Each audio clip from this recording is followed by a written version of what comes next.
তুমি কিন্তু এখানে না এসে ইংল্যান্ড লন্ডন থেকেই তুমি কাজ করতে পারো।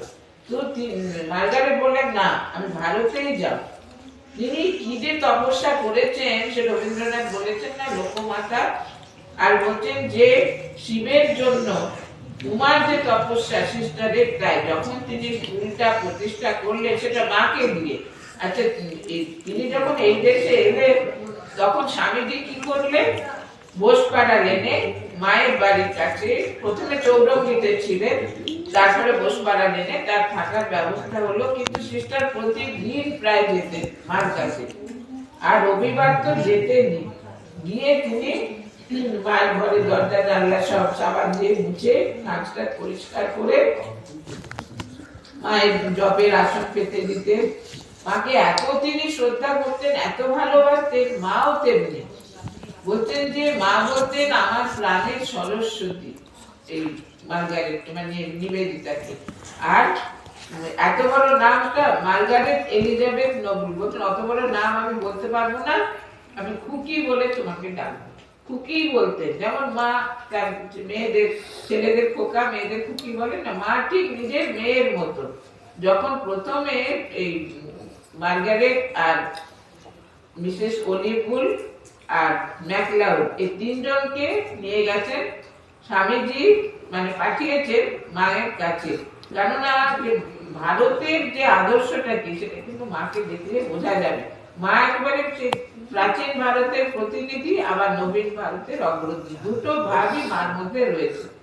তখন মা সেদিন এত সুন্দর তাদের সঙ্গে ব্যবহার করলেন, প্রথমে হ্যান্ডশেক করলেন, তারপরে তাদের ভারতীয় রীতিতে তাদের চুম্বন করলেন, করে বলছেন তোমার নাম কি, তোমরা আমার সমস্ত কিছু কাছে বসে, তারপর খেতে দিয়েছে ফল টল।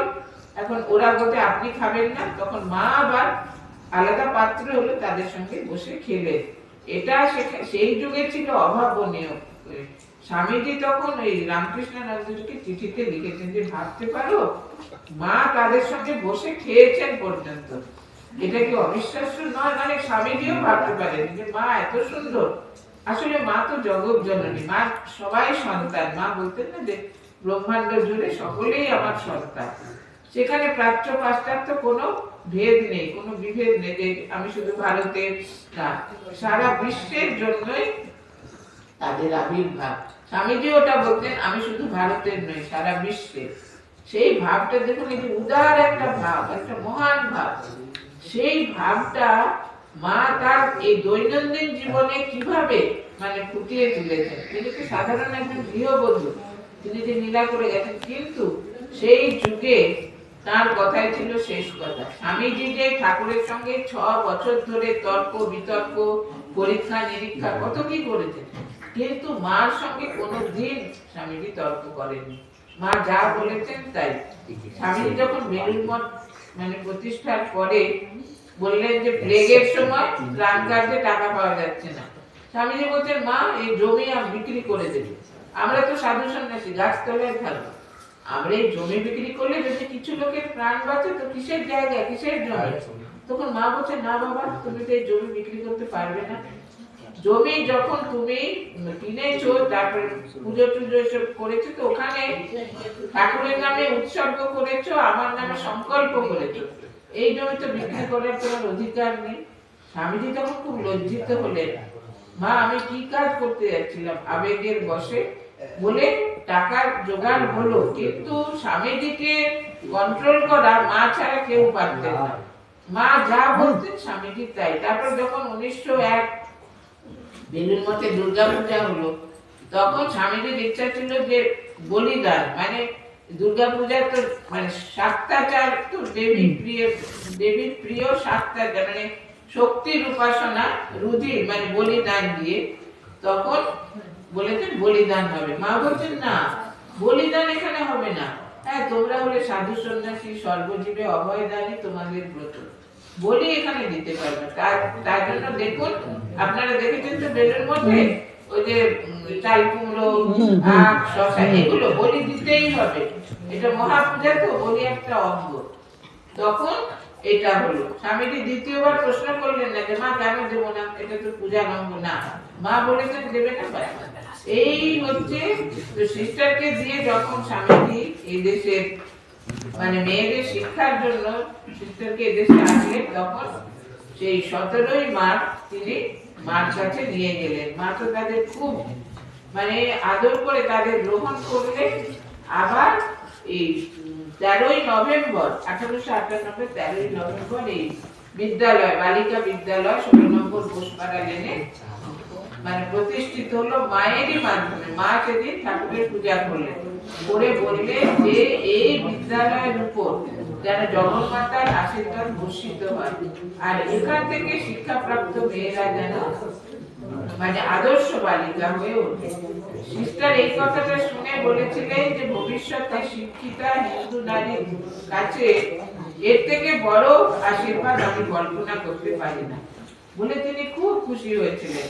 আর মাঝে মাঝে সিস্টার স্কুলে মাকে আনতেন, তখন স্কুল মানে পরিষ্কার পরিচ্ছন্ন করে তারপরে সেখানে করতেন, ছাত্রীরা মাকে কি শোনাবে সেগুলো করাতেন, তারপর মাকে উপহার দিতেন।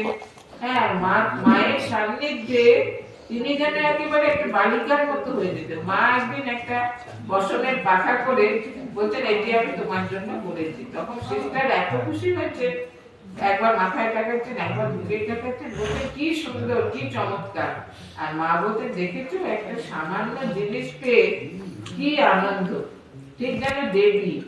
আর নরেনকে কি ভক্তি করে, নরেন এই দেশে জন্মেছে বলে এই দেশে এসে এই দেশের সেবা করছে।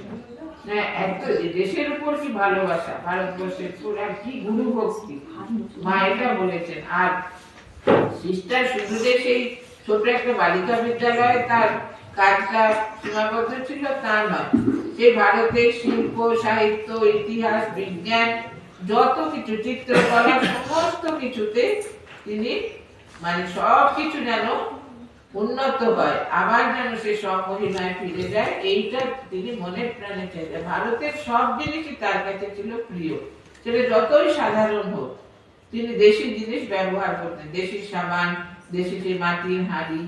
আর যখন তিনি এদেশে এসেছেন, অনেকে তো তাকে অনেক মানে লেচ্ছ বলে অনেক অবজ্ঞা করেছে, অবহেলা করেছে, কিন্তু কোনোদিন তিনি কিছু মনে করেনি। তিনি যে বিদ্যালয়ে সরস্বতী পুজো করাতেন, ছাত্রীরা তার হাত থেকে নেবে না তো, মানে নিলে তাদের মানে ছুত মারতে দিয়ে চলে যাবে।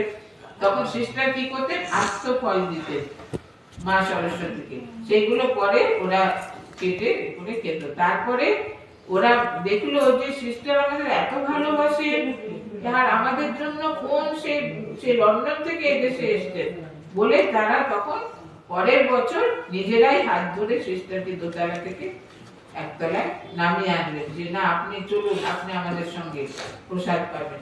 আর সিস্টারের ঘরটা আপনারা দেখেছেন তো, 16 নম্বর ঘোষপাড়ালে যে নিচু সিলিংটা, বলছেন গরমে এত কষ্ট হতো, উনি তো শীতের দেশের মানুষ, একদম লাল হয়ে যেতেন, কিন্তু বলতে যে সিস্টার আপনি একটু ওই ডালহৌসি চৌরঙ্গি অঞ্চলে যদি থাকেন, ওখানে তো অনেক পাখা টাকা আছে, সুবিধা। বলতেন না, ভারতবর্ষের এই স্থান আমাকে প্রথম আশ্রয় দিয়েছে, আমাকে দত্তক নেন, এই স্থান ছেড়ে আমি কোথাও যাবো না। তখন তো একটা ইলেকট্রিসিটি দিয়েছিল না, হাতে হাত পাখা করতে।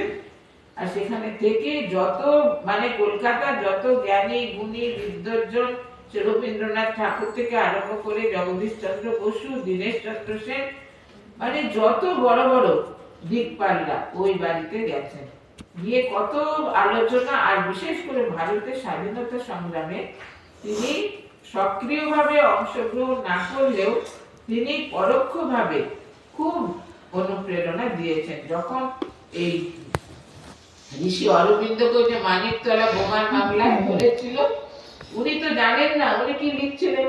সিস্টার দিয়ে বলছেন আপনি কি করছেন, আপনি তাড়াতাড়ি চলে যান, আপনাকে এখন অ্যারেস্ট করতে আসছে। তখন কোথায় যাবো সিস্টার, বলছে কোথায় যাবেন, আপনাকে ঠিক করতে হবে, এক্ষুনি চলে যান, আর আপনার সময় নেই। তখন উনি চিন্তা করে বললেন আমি চন্দননগরে যাব।